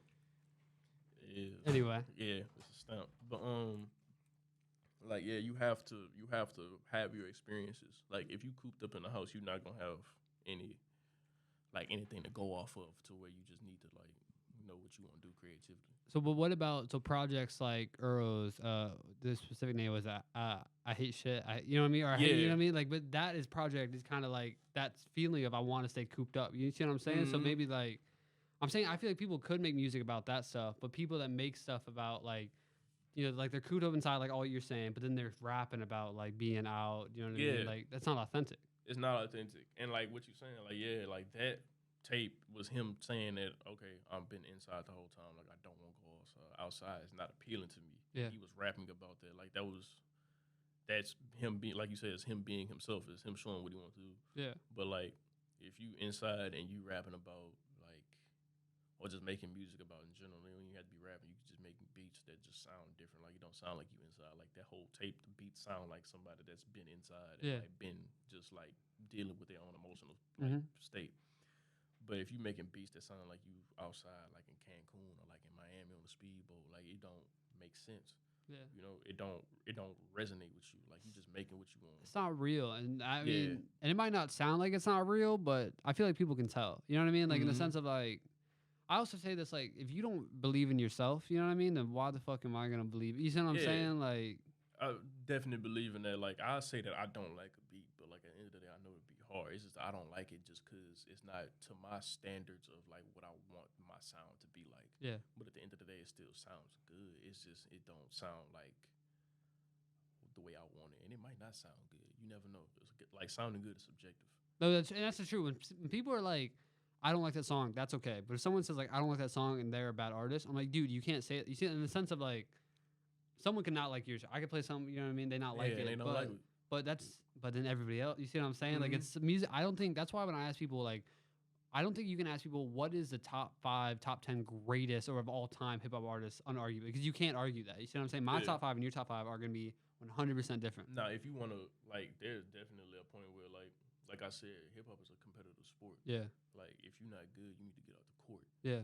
Like I believe in that. Like it's a competitive sport. I don't think that we should, not to say like that we should gatekeep it, but like it should have been like a thing where like it doesn't need to be everybody doing everything at once. True. Like there's like maybe it's like there's a lane for everybody. In the sense of like, cause like not everybody like you should know if you can make hip hop right, cool. But there's some people maybe who are making it who don't really. Yeah. Just making it just to make it. You're not making it just to. Like you're not making it because you have to. Or maybe like making it like, cause I feel like I've talked about this before, making it because not for the sake of they love hip hop. Like they love making hip hop. Maybe they want to make hip hop so they become a famous rapper. You see what I'm saying? Like the other, like it's not an authentic love for making. Yeah, no. Which I feel like is bleeds too. That you definitely feel it. Like you can tell when somebody makes music because they have to. Yeah. There's a difference. Like there's a difference in making music and then making music because you have to. It's like there's nothing else for you to do but make music. And it's not like oh, I just don't have anything. There's no like I have to make this music or I'm not going to like be sane or I'm not going to like have an emotional outlet. Yeah. Like that's how I feel sometimes. Like, and I understand. Like I give myself the pause and the hiatus to know like, okay, we don't want to make music right now. Like we have to have some experiences first before we do something else. But also I know like I have to do this. Yeah. There's nothing else for me to do in this life but make music and make music with my homies and all that. That's very self-aware. And you know what I mean? It's good that you like know that. You know what I mean? So you don't like burn yourself out or. Yeah, you know, like if you know that you're running into a wall, you have to stop. Like you have to. If you keep trying to run through that wall, either you going to do something great or you going to burn out. I literally had this conversation this morning with my friend. I was saying like, listen, man, if you're approaching the same problem and just going over and over again, you know, from the same angle, I think you should do a palate cleanser in the sense of like go do an activity that you enjoy, get your mind off it, and then come back at it with a fresh mindset. Because you'll never. Because I'm sure maybe you've done this with a beat. You know what I mean? You're stuck on a beat for a couple of days, not working. You're like, okay. You come back a week or two later, and then you're like, oh shit, I didn't think about that. You know? Usually, like it happens overnight. Like it would be like I'll make a beat that night, and I'll be like, I don't like this. Yeah. And then I'll wake up, and then I'll go, you know, just do my little daily routine or whatever, and then come back to the beat, and I'll be like, oh, okay, this sounds different. I have a different idea. Or I have a different way I want to attack it. So like, you have to take a step back for sure sometimes. Do you have a catalog of like say I'm an artist, right? And say I want to use a wavworld beat, right? Like, and I approach you like, do you have like a bank of beats I could listen through? Do you see what I'm saying? Or how does that work? Would I request something specific that I'm like looking for? It depends on like it depends on how I'm feeling that day. Like I tell people like for sure, like I have a highlights on my Instagram. Like there's stuff on there. Like if you want something like that, let me know. Yeah, I got it. But like usually like I have like some snippets of some stuff, and I just be like, you just pick whatever you want. And if you don't want that, then I can't really help you. Like it's what I got for right now. Okay. And if you do want something, usually like it's just I send you whatever I got. But it comes with a price, of course. But like, and I mean, I think that's not only fair, but in the sense of like, because other producers charge, you know what I mean? And again, like, you know, like I always say this, like, if you were somebody who makes content, if you make anything, and you're giving beats away for free, you know what I mean? Like, it kind of shows that you're not putting a lot of, even though you could love your work, but you know what I mean? Like, I mean, you don't. Because that takes work from you. You know what I mean? Yeah, like it's an emotional. Like it's an emotional. It's art. Yeah, you know what art. I mean? Like it took some energy from you. Well, so one of the reasons I'm asking is because a lot of people have been asking me for this. It's something for hip hop shows, podcasts, and stuff to have. And some of the artists have asked me to do freestyles and stuff, right? And I was like, cool, we can do some freestyles. Yeah. And I was, I got some instrumentals, that I want to use. I wanted to talk to some DJs in town, some producers in town, and see if they had any like loosies that I could get off them. You know what I mean? I'll pay for and stuff. You know what I mean? So I got some loosies for sure. Just asking, you know what I mean? Just because I do want to go through some artists in town and like just throw up a couple, a beat and then. I got some loosies for sure for that. Well, we'll talk about it. We'll lock in about that. Sure. Is there anything that we didn't talk about that you want to talk about that you were like, I hope Nick asks about this, or I hope he doesn't ask about this? Maybe we can talk about that more. Not really. I mean, other than that, like everything we've been talking about, pretty much like everything I want to talk about. Yeah. The only thing I really like was expecting you to talk about like it was like how I act like in like a studio session. And yeah. Like I'm surprised you didn't, but we can get more into it if you want. I mean, we can. No, I mean, I got nothing but time on my end. So I mean, like, so I guess in the studio session, I mean, are you talking about? You want me to ask about like how you are as a producer of like working with you and stuff? Or just in general. Yeah. Like, yeah. So, like I work pretty fast. Like honestly, like when it's in time like that, like I said earlier, like it's a competition. Like you have to like be at game speed. So like making beats in front of people, or like just making music in front of people is how you get good. Yeah. Honestly, because you like have to. Like trial by fire. You know what I mean? Like in the sense of like, so you make it and then like. So you make it right there. They give you any direction at all, or you're like, I think this will sound good. Let me know what you think, type shit.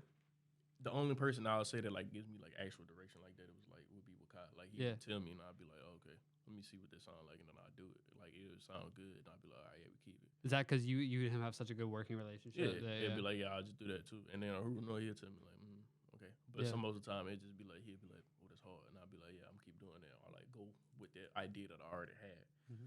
But like, yeah, you have to have that working relationship to like get stuff out like that. That's how you make good ideas. Like that's why I say like being in a studio session is like the best way to make music, because you're going to like build that camaraderie and then be able to let your ideas flow between each other. It's like we said, it's more authentic. So one thing about like, because I've never been on the producing side of this part of it, right? So obviously there's more elements like mastering and stuff like that. And you can get more like you can for bigger artists, we're talking like huge, like Drake or some shit, right? I'll just use that example. He has like multiple engineers work on songs and stuff, right? Yeah. So when you make a song, do you handle everything that you can? You know what I mean, or do you have somebody master it, or? Actually, I've been blessed this whole time I've been working. Like most of the people that I worked with are like actually like competent with the recording themselves. So like when I'm working with him or with Kai, like they record on their own. So is that where the need for someone to master comes from? If there's an issue recording like vocals and stuff like that, and you need to like, is that what you're saying, or? Well, there's not really an issue with mastering because it's kind of more, it's easier to master lately, just based off like what type of programs we have and like with VSTs we have. So it's actually easier to master just with that. But I know when we do stuff like with Kai, we master. We send it to Curdy because he's really good at that. Like engineering is a different sport. I'm not gonna lie to you. Engineering is a completely different monster. I'm not good at it. Yeah. Like I'm good at being a producer, a beat maker. It's two different things, yeah, right? It's completely two different things. A lot of people get it mixed up. Well, not mixed up, but maybe like think it's the same thing. But I did at a certain point. But as I've been learning more about it, I'm like, it's two completely different beats. I'm sure there are people who could do both. You know what I mean? But you don't need. You know what I mean? Yeah, like, I don't need to, and I prefer not to. Like I mix my own beats, of course, but like I prefer not to mix vocals. No, that makes sense. Have you ever had a conversation with, even though I know he's not from around here, the other guy who produces for Wakat, or one of them, Ramraz?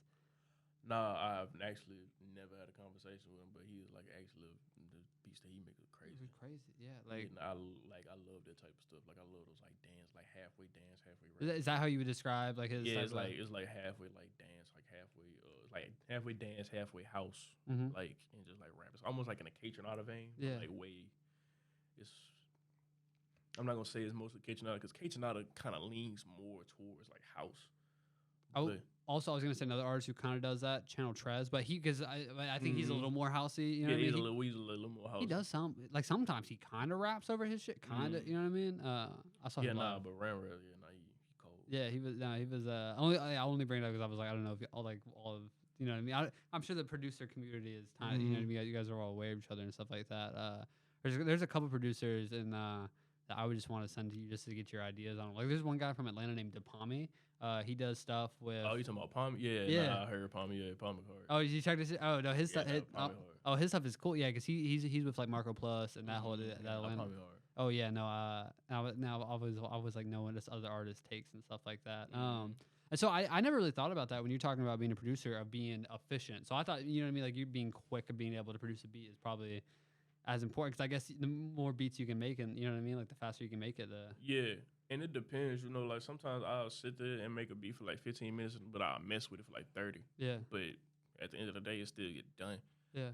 And then usually and this is why I say like I don't like recording vocals or anything like that. Like, and that's I should probably get out of that, honestly. But like I don't like recording vocals because like usually like when they're recording, I'm making another beat, so it's just quick fire. Do you build your beats in a specific way, like in the sense of like start with drums first or start with keys? I'm bad with technical terms because I don't do this, so if I'm saying it wrong, but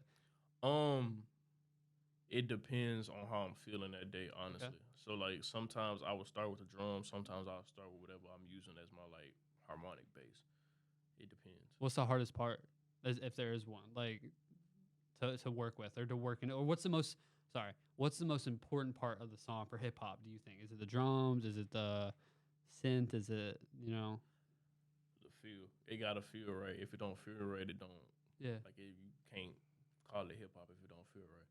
Like, because people will say like it's the drums or whatever, but I tell you like you can make any type of beat and it'll still be hip hop. It just depends on what it feels like. So like I said, like Kaytranada, it's dance music, but it's still hip hop. Yeah, it's hip hop based on like how you feel it. Would you say Channel Trez is hip hop? I'm just curious. You know what I mean? Might depend on the track. It depends on the track for sure. Yeah. Yeah. It depends on the track for sure. Okay. Yeah. Well, no. So like what? This might be a broad question, but I want to ask you just to see if maybe it's not a broad question. What would you define hip hop as? What would I define hip hop as? Yeah. It is a very broad question, but I can answer it though. Like I was saying, like hip hop has to be. It's not really like the subject matter, because it can be anything. Like it could be braggadocious, it could be introspective, it could be anything. It could just really just be rapping about just your day. It's really just knowing where you. It's just sounding like it's really like knowing your ancestry, just knowing your like where you paying homage to. because like at the end of the day, you have to sound a certain. It's not. People think rapping is like how you. You can say it as how you sound on the beat, but it's kind of more of just like. I don't say this. It's kind of like how you would describe like it's like folk music pretty much. Like it's like a folk music for the Black American.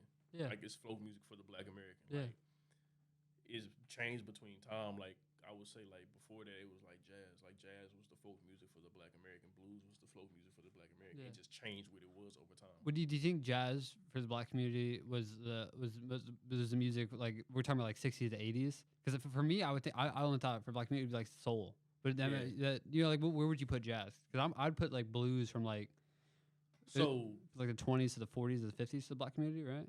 So at least the artists I listen to. No, so blues is kind of more earlier than that. So Yeah. blues was more from like the 1890s to like the almost like to the 30s. So it was like it was still going on at time, but jazz kind of came out in the 20s. Mm-hmm. You know, you had your prohibition out here, all that. So like your speakeasies and all that. So it was really jazz back then. Yeah. So and it was kind of more of a. I wouldn't call it. It was like a big swing. So it was like kind of like just getting into what it wanted to be. And then once you got to like the 40s and the 50s, it started getting more avant-garde and all that. Especially at 1959 is where it changed. Okay. You had a bunch of different sounds. Yeah. Like you had 5 albums that dropped in. It was like Dave Brubeck, Take 5, Ornette Coleman, Shape of Jazz or whatever. Miles Davis, and then you had I think it was a Mingus album too. I might be confused. My jazz teacher gonna kill me. But so jazz was kind of more like from the 20s to like the 70s, and then once you got to the 70s, that's when you kind of got more of like your fusion of jazz turning into like funk that came out with like rock and roll in the 50s and all that. Yeah. So like, cause funk was really just like a derivative of rock and roll, which started with the Black community, which was a derivative of jazz. Yeah. So all of it kind of stemmed from each other, but it all kind of came from jazz, and then like jazz kind of just like enveloped everything, and then rap kind of just came out the bottom. Came from that, yeah. I didn't know. Think that was yeah. So jazz just kind of just came out the bottom because like you have like under your umbrella of like jazz and blues, like everything came from blues, and then jazz came from blues, and then everything came from jazz. I think so. When I was saying blues, I was talking more specifically about like the blues, like the rock and roll artists that inspired the rock and roll bands. I was, 60s. Like I was talking about like the deep South, like 20s, 30s, 40s. Black Americans who were singing like like those type of blues. You know what I mean? Like your crooners and all that. Yeah, that's when where I was coming from. Yeah, like that was like in your 10s and like the 20s. Yeah. No, especially and so that's I mean I guess if we talk about location, being from Louisiana, I know this might seem a little switch up, but I'm gonna connect it right. Like it's not as a big of a environment or it's not like a city like New York where you have a lot of artists and stuff like that. So, but for soul music and for blues, like Louisiana, like Deep South, especially even for the Black community, obviously is where a lot of it started, right? Yeah. So like especially like growing up down here, like we in the Bible Belt, like every black kid has went to church. Like you gonna hear that music. And like to say that doesn't influence you is a lie. Like that influenced me 100%. Like I was in the choir as a kid, so like I experienced all that music. Like I heard it, I loved it. So and I still love it to this day. Like it's a very good music. So like saying like growing up in there, you do have like a certain like affinity for a certain type of music. Like you hear it and you know it and you can understand it. So like I do think like growing up here like makes people experience music differently. Yeah. Do you think that affects like the Baton Rouge or maybe from where you're from has affected how you make your music? Like you can tell in your sound. Like is there a Baton Rouge hip hop sound? You see what I'm saying? Honestly, yeah. Like there's a certain bounce that comes from the South that people don't have. Yeah. Like and it's not like a specific city in the South. It's just like the South in general. Like we got a specific bounce. Like just Texas to Florida, we got a different bounce. Yeah. Like it's like New York is kind of more stagnant. It's like creepy and like grimy. And then like your East Coast in general is just kind of more like they were more like high, like especially like Timberland for real. Like all them from that Virginia area, they were like more like. Like I'm talking about, is that the Norfolk? Because I used to live there in the VA, like Virginia Beach and Norfolk area. Yeah. Okay, because that's where whenever people talk about Virginia and hip hop, I don't, unless they're from Richmond, I don't know where else in Virginia people are making hip hop. I mean, not talking about like the DC area. Obviously. I mean, but that was Virginia Beach. Yeah. Timberland was Virginia Beach. Yeah. Richmond and all like. I didn't know he's from there. Yeah, that's where they all from. And then like him and Magoo and all that recipes. But so that's like a way more like they just like more like upbeat and just like that's a different type of bounce. Like that's like more like a staccato bounce. Mhm. But Sorry, and for staccato, I'm not familiar. What does that mean? it's like kind of more like it's just a quicker and like shorter bounce. Okay. Like, they use more like triplets and they use more like triplets, which is like in their drums and all that. Where'd you learn that term? Staccato. Is that something you learned It's just- early on? Just It's just from band, like being a band and all that. It's just music Yeah. terms. It's Okay. like articulations. But Yeah. so like there and then, but like down here we move. I don't even know how to describe it. This is a different bounce. Mhm. It's just like it's just a swag. Like honestly, it's just a swag and a bounce. So would you want to like in the long run in your producer career, like would you want to move somewhere else to produce, or like do you always want to be producing music that sounds like Baton Rouge, that is, you see what I'm saying, or sounds like the South, I guess, you know? Because you did say you want to make it a Detroit tape, or maybe you want to make a tape with Babyface Ray. I do want to make it be a refrigerator, but he gonna be on my beats. I'm not about to go up to his level.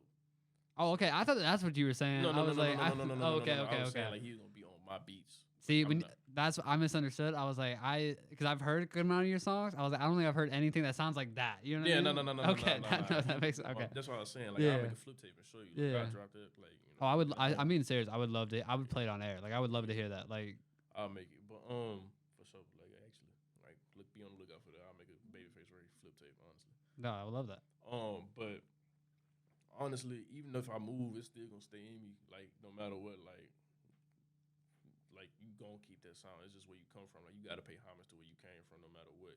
Is there anywhere specifically that you think would be a good place to move now, or where it's like a hub for hip hop, like you know what I mean, creative scene? I'm not gonna lie, like spending like 2 days in New York, I'll move there. Honestly, like New York was pretty good. I know that's like a cliche answer, but No, but for hip hop, that's the birthplace of hip hop. You you know, know what I'm saying? Like that's the mecca for sure. Yeah. So like, excuse me, but like I'll move there for sure. Like honestly, Yeah. New York for sure. No, I mean, and I mean, I've talked about this on the show multiple times. There's only so much you can do, especially for hip hop in a smaller city. You know what I mean? Yeah. I don't even I'm not from Louisiana. I love Baton Rouge, mad respect for it, but I don't really consider it a city. I consider it like a large southern town, like in it, like how it's set up and stuff. You know what I mean? Yeah, Like yeah, yeah. infrastructure. I love it, but like New Orleans is a city. You see what I'm saying? Mhm. The reason I'm bringing this up is because for artists, especially up and coming artists, it's so hard to build up. There's just not that many opportunities, you know, like It's not. venues. I mean, well, it's picking up for sure. Oh, for sure. It picked up this summer. I love like this summer. It was so beautiful, just having everything going on. Like there's so many performances. I was so proud of my city for that. Yeah. I loved it. Like I really loved it. I Yeah. love seeing everybody just perform and just play their music and just do whatever they wanted to do. I love seeing my homies perform. It's great. Yeah, and that's why, like what I talked about earlier, a tape, a collaborative tape of Mhm. multiple artists, you know, it's something that I think would be great. You know what I mean? Yeah. Like you said, that is in the works. So Mhm. I would definitely I would love to hear that. We're about to be at an hour and a half, so I think we're gonna wrap it up. So I have one more question. Yeah. I'm not from Baton Rouge. I just moved to Baton Rouge today, right? We meet in the street, and I'm like, and you tell me, you know, you're a producer. I'm like, recommend me 5 Baton Rouge hip hop artists that you need to know to be like tapped in. And tell it to the camera, please. And if you could say it into the mic, so it's a little direct. Man, all right. So you need 5 hip hop artists so you be tapped in. I'm gonna give you my 5. The wavworld 5. Let's get it. I'm gonna give you my 5. So you need Boosie for sure. You need Boosie. You need Kevin Gates. This is a personal favorite of mine. You need Spitter, Spit Guy. You need Spit Guy, and I need 2 more. 2 more spots. Yeah, Who's it 2 gonna more be? spots. Anybody contemporary? Anybody? I'm gonna give you 1 more old, and I'm gonna give you 1 contemporary. I'm gonna give you 2 contemporaries. For the new BR sound, you for sure need Wakai, and you need Uhuru Noah. That's it. That's fair. I think that's a solid too. That's a solid list. I will say so. Like before I moved to Louisiana, my dad's military, so I moved a lot when I was a kid, right? Yeah. The only person I knew about Louisiana was 2 people, Lil Wayne and Kevin Gates. That's all. I didn't even know. That's fair. I didn't know Kevin Gates was from BR. Even when I moved here, I thought he was from like New Orleans or something like that. Yeah, that's Apparently, he fair. went to school like he's Yeah, like McKinley. McKinley right there. yeah. Well, and I passed by the high school and I'm like, that's fucking like he's like a local legend, I guess. Yeah, So, Boosie stayed right there. does he really? Yeah, a few streets down. He stayed there. That's wild. Yeah. But so you would consider those Boosie, Kevin Gates, and Currency. The Currency's Nola, right? Yeah, Currency Nola, But but you kind of yeah. Yeah. But not saying they're old school, but it'd be like they wouldn't be in that new age, right? Of the Like I'm saying like Wakai and like Uhuru. You see what I'm saying? Like the Yeah, nah, they wouldn't. the new BR. So Yeah. if I can ask you for the new BR5. My new BR5. Oh, you said currency. No, I wasn't talking about currency when I said spitter. I was talking about it's a spitter, like it's actually a rapper from BR. Oh, okay. Why? But don't people call currency? That's Yeah, no, that's Spitter and Dritty, but I'm talking about Spitter. Okay, Spitter, so somebody else. Okay. Yeah. I don't know about People him. know what I'm talking about. Yeah. Yeah. But new BR5. Well, then I'm gonna add them two on there again. Oh, okay. So we're gonna start off the new wavworld's new BR5. It's gonna be Wakai. It's gonna be Huru Noir. Yeah. Get Raj raps. Shout out Raj Raps. 2 spots. Get 2 spots. Back to it. It's hard. Damn. I guess maybe we could work. And this is how I asked it before. If you were throwing a hip hop show, Yeah. and you could only pick 5 new age BR artists, so we're sticking with those 3, right? Yeah. Okay, so you got 2 more. Give me Gyra. Okay, shout out Gyra. Good Gyra. And then, damn, that's a hard ass spot. That's all. There's a lot of talent for sure. No, that's what I'm saying. Like, it's not the issue of there's not talent to pick from. Yeah. There's a bunch of talent to pick from. Yeah. It's just who you want. Yeah. That's a weird show already, though. Do you think so? It's a weird show. Yeah. I'm trying to think. I'd check it. I'd go. Yeah, what venue? What venue if you could pick? Like, what's the best? Varsity? I've only been there once. It wasn't for a hip hop show. So, like, because the only time that they've had a big hip hop show there, I believe, while I've been here recently, was the one for 420. You know what I'm talking about? Yeah. But other than that, I don't think they have. Yeah, I don't think they have a lot of hip hop shows there. My first show was in the Varsity. For real? Yeah, the one that we opened for. Who do you open for? We opened for well, it was a show. It was Smooth Cat. He was going on tour. Shout out Smooth Cat. Yeah, shout out Smooth Cat for sure. We actually got a song on one of his tapes. Do you really? Yeah. Okay, all right. But it was a Smooth Cat show. I think Wakai was on there, and then he was like, he wanted us to come up like before him because I was DJing for Wakai, so he wanted us to come like 10 minutes before he got on. Yeah. So we did that. So it was at the Varsity. It was for sure. Okay, damn, that's okay. Yeah, because I feel like that'd be a cool venue for a hip hop show. Yeah, it is. I just haven't, you know what I mean? There's like I said, there's just not enough hip hop shows that are recurring a lot for that to happen. Yeah. You know? So okay, so it'd be the Varsity, and it would be Wakai, Uhuru Noir, Gyra, Raj Raps. You got one more spot. Damn, bro. Is it you, or are you throwing one of your beats on and freestyling up there? Like the Alchemist does it every once in a while. He do. That clip was wild. That was wild. But Alchemist rap though. Like Alchemist rap. He was rapping first, I think. He was, yeah. Or maybe at the same time. It was when he first came out when he was a young kid. Yeah, he was rapping. It was just little Did he have bars? Low key. I saw the clip and I didn't know, so I was like, what the fuck? And then he was actually spitting. And I was like, huh. I don't know for the last one. I might just do a beat set. I don't know. You might just do a beat set. Okay, that's fair. You know what I mean? I feel like a good beat set, a good DJ set is needed at a hip hop show. You see what I'm saying? I know you talked about earlier about length of album. What's the ideal hip hop set? What you mean? Like in the sense of like, all right, so like someone I'm trying to set up a show here in BR for hip hop artists, right? But I'm trying to figure out we've done some KLSU shows and I give the hip hop artists like 30 minutes, but they only end up like feeling 15, 20. So I'm saying, what's the ideal like time? I'm not gonna lie, you gotta have 30 minutes. 30 minutes, like if you 30 minutes is like the good amount for us. Okay. Cause like 10, you kind of pushing, like you only get like 3 songs with like a little break in between. Yeah. If you really don't want to like interact with your audience, you can just do all the songs at a time. But like if you want to interact, you need 30 minutes. Yeah. Cause like at that point you can do stuff. You can have your audience have some like just interaction with your audience. I think it's harder for hip hop artists to interact with audiences compared to like live, like a traditional rock band. In the sense, you see what I'm saying? Like, yeah. And that's why I feel like some people complain about when they go to hip hop shows, the artist is just like standing there or whatever. But some artists do it well, like you're saying, like Earl or something like that. Yeah. Makes it different. I mean, it's definitely a different skill. That's a different skill that you have to work on.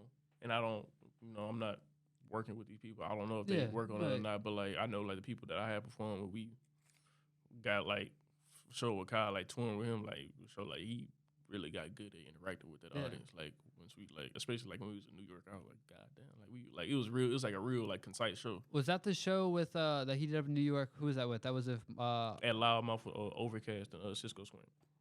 Okay, not the one with, I think he did a show with Malik Elijah. Maybe that was Gyra, but no, Cisco Swing. I know he did something. Yeah, Cisco Swing. Yeah.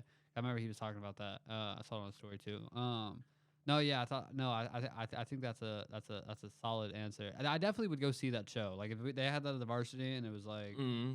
I would go see that. And you'd have to figure out what order the set list. That'd be a whole different. Yeah, That's a whole different monster. It's a whole different thing. That's a whole different 100%.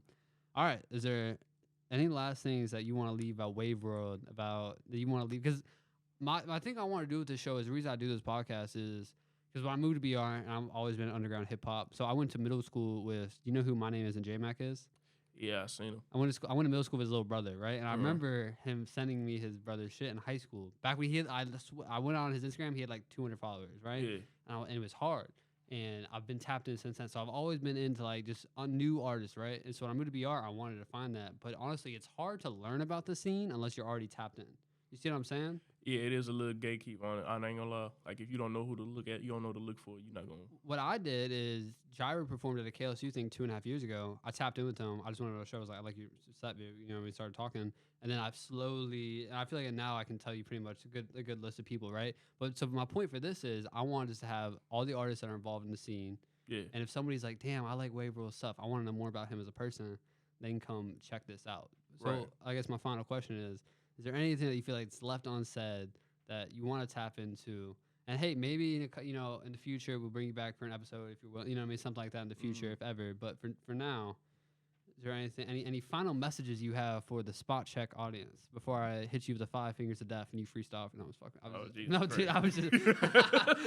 Dude, I understand. All right, that's not about the word. But if I got a message for you is understand that hip hop is a competitive sport, but just to say that it's competitive doesn't mean that you have to undercut anybody or do anything malicious to anybody. It's competitive, but we all in this together.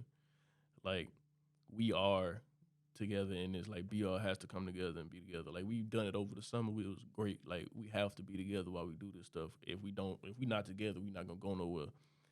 And just to say that it's competitive means that everybody got to be on their shit.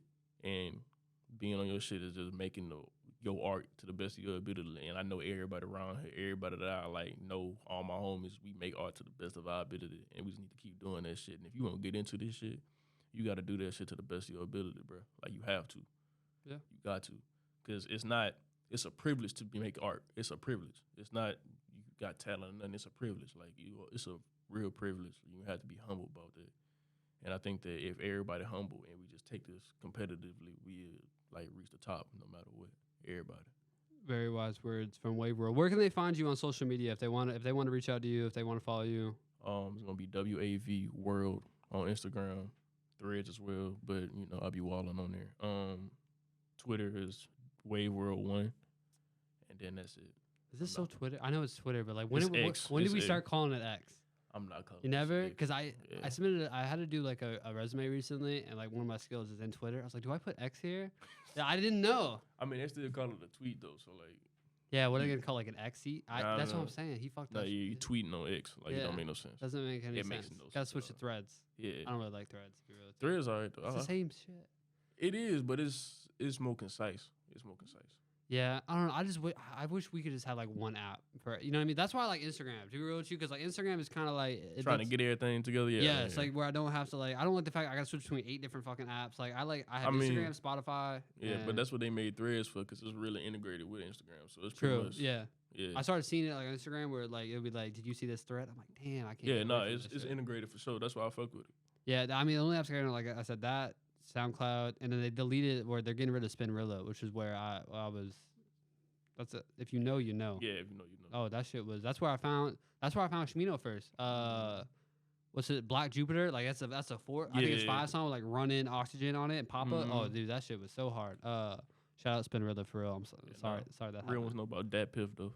Oh, I don't know about that. I guess I'm not real. Dat Piff is where you got your mixtapes for sure. Oh, for real. So Yeah. that was like the Spinrilla of Spinrilla. Like that was like the real exclusive Yeah, shit. Dat Piff for sure. Yeah. It's not around anymore. Nah, Dat Piff been gone. Too late for me to be real. All right, well listen. I'll try some other way, guys. This has been SpotCheck number, I think something. I'll just say number something with Wave World. I don't really know what number we're at now, to be real with you. Thank you everybody for tuning in. Thank you Wave World for coming out. I really appreciate you taking your time. Yeah, Appreciate absolutely. you, bro. No, absolutely, man. You were one of my. I've been tapped in with your stuff for a while, and I've just been like, because I started with rappers here, but I really want to talk to a producer, and also I want to talk to a producer whose music I like. Like not, just to be real, you know what I mean? Like, cause your stuff I'm able to put on like in the car, even if I'm like home and I roll up, you know what I mean? Like it's just something like, let me just throw this on and not like, it's not very, sometimes it's high energy, but it's not very high energy. It's some chill shit. And I always appreciate that. So no, I do appreciate you coming out. I appreciate to talk to you. And you guys can tune in, guys, next week on SpotCheck. This will be out probably next Monday. Just a heads up. So, you know, we'll throw that out. But yeah, this has been Nick Frewin here on SpotCheck 91.1 KLSU, and we will see you guys next week.